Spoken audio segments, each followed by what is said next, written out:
I have lived 81 years, and in all that time, the most dangerous moment was not a war, not a hospital bed, not the morning my wife stopped breathing beside me. The most dangerous moment was a Tuesday afternoon in October, when I was lying on the couch with my eyes half closed, and I heard my son talking in the kitchen about what to do with me. My name is Arthur Bennett. I was an electrician for 38 years. I rewired houses. I fixed what was broken. I made things work that had stopped working. My hands still remember the weight of tools, even if they shake a little now. I am 81 years old. I wear a hearing aid in my left ear, and until that Tuesday in October, I believed my son Daniel was a good man who loved me. Eleanor and I bought this house in 1974. We were young and broke, and the furnace was faulty and the roof had a soft spot that the inspector called a concern. We called it home. We painted every room ourselves on weekends with cheap paint and the radio on. We raised Daniel in the bedroom at the end of the hall. We ate 50 years of meals at the kitchen table that still has the burn mark from the time I set down a pot without thinking, and Eleanor laughed and said we were keeping it, that every house needs a scar to prove it's been lived in. I never replaced that table. I never wanted to. Eleanor died 2 winters ago. Stroke, sudden, nothing to be done. The doctor was kind. I was not ready, but no one is ever ready. And I had learned enough about loss to know that the grief does not kill you. It only reorganizes you. I reorganized. I kept the house clean. I cooked simple meals. I called my neighbor Frank on Sundays. I walked to the end of the block and back every morning. I was slower than I used to be, and lonelier than I admitted to anyone. But I was managing. I was still myself. Then I fell. It was nothing dramatic. I caught my foot on the lip of the bathroom rug and went down hard against the vanity and bruised my hip and my pride in equal measure. I did not break anything. I was sore for 2 weeks and more careful after that. But Daniel heard about it from Frank, who called him with good intentions. And within the week, Daniel and Marissa had driven up from Charlotte and were standing in my kitchen with the particular expression that I would come to recognize very well over the following months. The expression of people who have already made a decision and are now performing the kindness of informing you. They were going to help. That was the word. Help. Daniel would manage the bills, since it was a lot to keep track of. Marissa would do the shopping, since the store was farther than it seemed for someone my age. They would call every day. They would visit on weekends. I remember nodding and thinking that this was what love looked like when it arrived wearing practical clothes. I did not know yet what it was actually wearing. The changes were gradual enough that I kept second-guessing myself. Daniel set up automatic payments from my account, so you don't have to worry. The checkbook disappeared from the drawer where I had kept it for 20 years. Marissa started bringing prepared meals in labeled containers, and when I mentioned I liked to cook, she said she knew, she just thought it would be nice to have a break. They began finishing my sentences at dinner. They began answering questions that strangers asked me directly, as though I had already tried and failed to respond. Small things. The kind of things where if you name them out loud, you sound paranoid or ungrateful, and you start to wonder if the problem is not them, but your own declining tolerance. I want to ask you something if you are still with me. Have you ever felt yourself becoming invisible to people who are supposed to see you? Not rudely, not deliberately, but the way a window fades. So slowly you don't notice until one day you look at the glass and realize you can barely see through it anymore. That is what was happening to me. And I was letting it happen because I was tired, because I missed Eleanor, because part of me had started to believe the story they were quietly telling about me. Subscribe to this channel before you keep watching, because I know some of you watching this right now are living this exact story, maybe as the old person, maybe as the adult child who thinks they mean well, maybe as someone watching a parent disappear one small decision at a time. Tell me where you're watching from. I read every comment. I was resting on the couch the afternoon everything changed. The couch in the sitting room, which shares a wall with the kitchen. My hearing aid was in. I wore it more consistently than Daniel seemed to realize. He and Marissa thought I was asleep. They may not have thought about it at all. People say their clearest truths when they believe no one is listening. I heard the phrase power of attorney first, then memory care facility. Then, in Marissa's voice, the phrase, it would actually be better for him. Then a silence. Then Daniel. The house alone would cover 5 years, easy. After that, we're not responsible. He said it the way you'd say the math works out on a refinancing. Calm. Practical. My son was calculating the resale value of the house his mother painted room by room with cheap paint and the radio on. There was more. They mentioned a doctor, not my doctor, a different one. Someone Marissa had apparently already contacted. They mentioned paperwork. They mentioned that I had shown signs, my occasional confusion with dates, my misplacing of items that I had actually simply moved, my quietness in the last year, which they had apparently logged as symptom rather than grief. They had been building a case. They had been building it carefully from the inside of my own house while I made them coffee. I did not move from that couch for a long time after they stopped talking. I listened to them wash the dishes. I listened to Marissa tell Daniel that she thought the visit had gone well.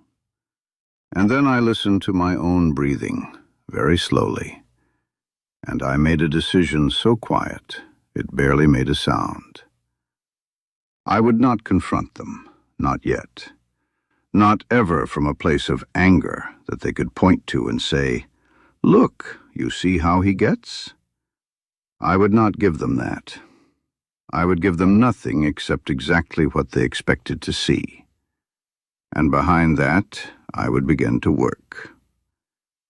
It is strange the way shock can become clarity if you are patient with it. In the days after that conversation, I noticed something happening in my mind that I had not felt for a while. A kind of sharpness, a return of attention. I started watching more carefully. I noticed that Daniel checked the account balance on his phone when he thought I wasn't looking.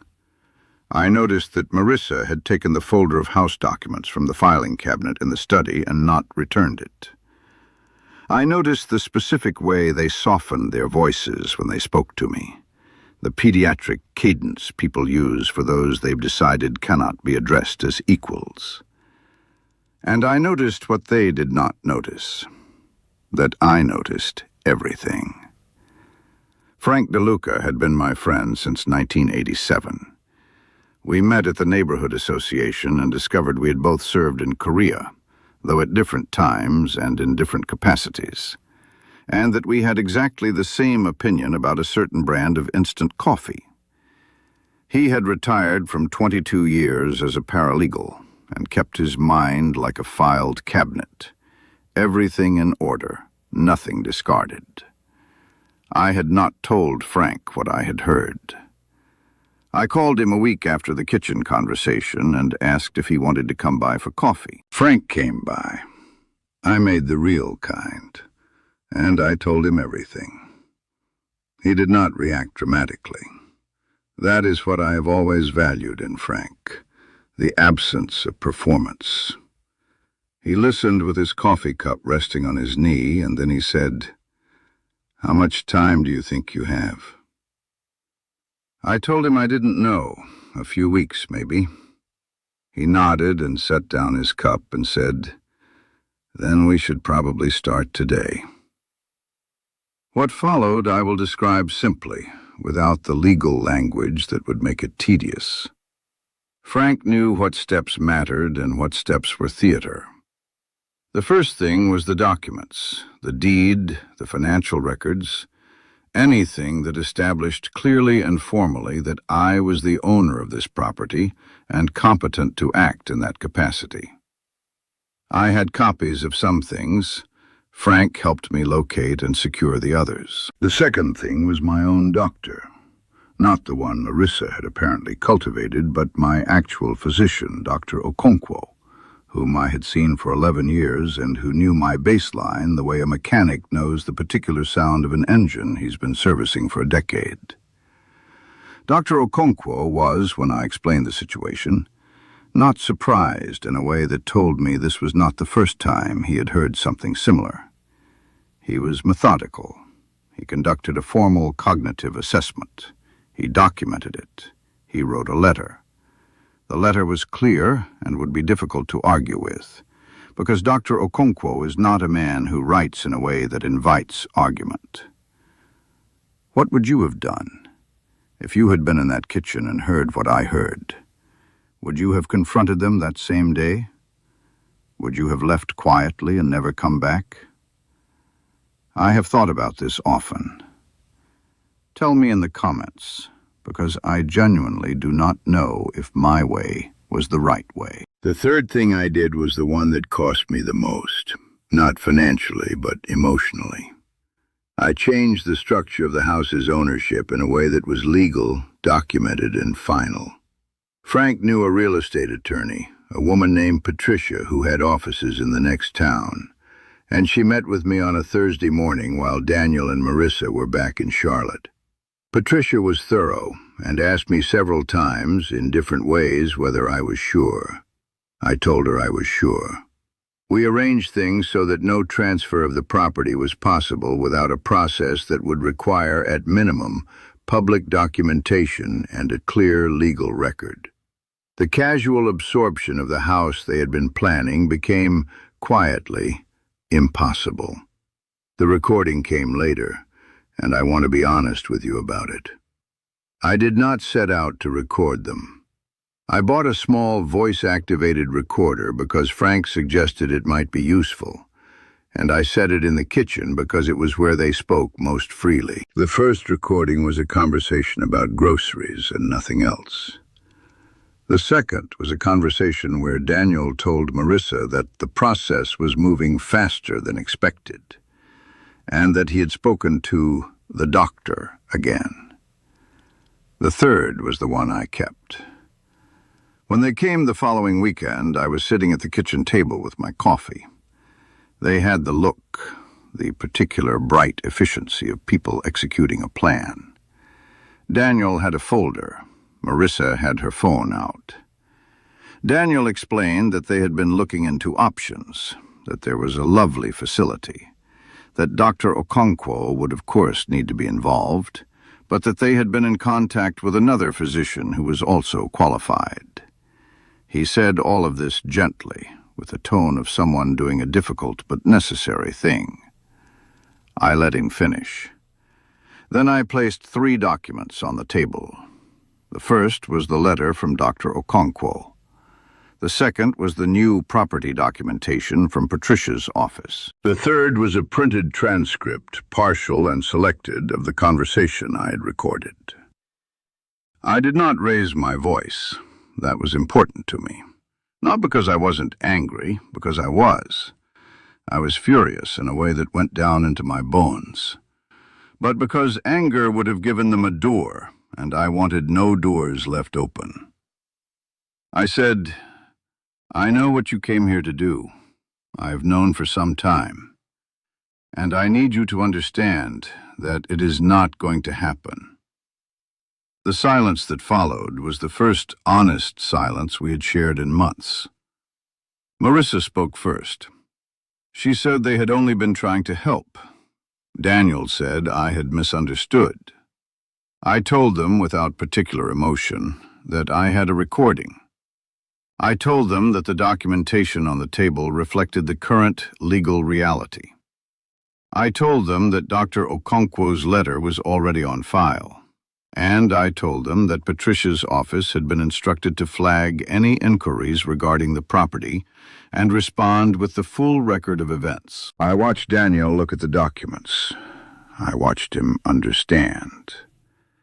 There is a particular look a person has when a plan they were certain of encounters a reality that will not accommodate it. I had seen it on job sites when structural assessments came back wrong.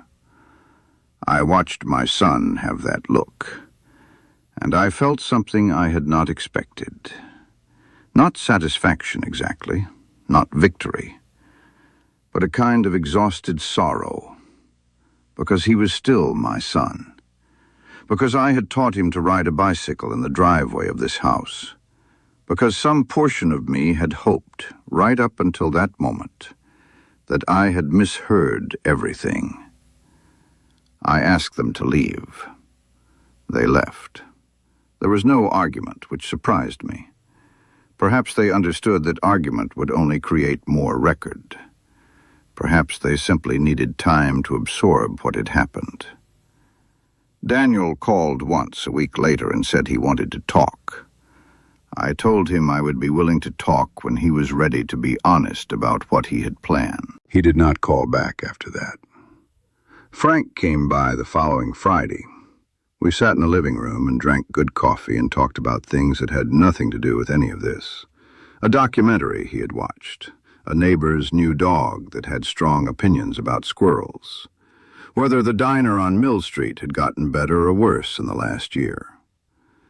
When he left, I sat for a while alone in the house and let the quiet settle around me the way it does when it belongs to you again. I still talk to Frank most weeks. My neighbor Carol, whose husband passed 3 years ago, has started stopping by on Tuesday afternoons, and we have discovered a shared interest in old British crime dramas and a mutual disdain for overly sweet desserts.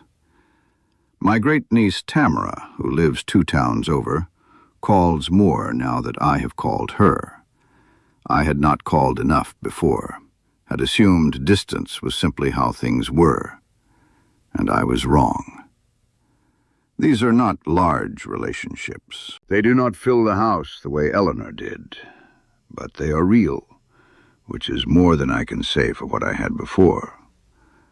The house is still mine. The burn mark on the kitchen table is still there. I still walk to the end of the block every morning, more slowly than before, and I still come back. Some mornings it is harder than others, and some mornings the absence in the rooms is loud. And some mornings I stand in the kitchen and think about the 2 people who stood there making their plans, and I feel the full weight of what was nearly taken from me. And then I make coffee, real coffee, the kind I like. I want to say one more thing about the house and about Eleanor, because she is in every sentence of this story, even though she never appears in it. When we bought this house and the roof had a soft spot and the furnace was faulty, Eleanor said something I only fully understand now. She said, "Arthur, a house is just a building until someone decides it's worth fighting for." She was talking about us deciding to buy it. She was talking about the down payment we had scraped together and the 30-year mortgage that felt like a sentence and turned out to be a life. But she was also, without knowing it, talking about this, about what it costs to keep something that is yours, and about whether you are willing to pay that cost. I was willing. I think she would have expected nothing less. I think she would have sat at that kitchen table and listened to those documents being laid down, and looked at the burn mark from the pot she refused to replace, and said with that particular quiet satisfaction she had, "Good."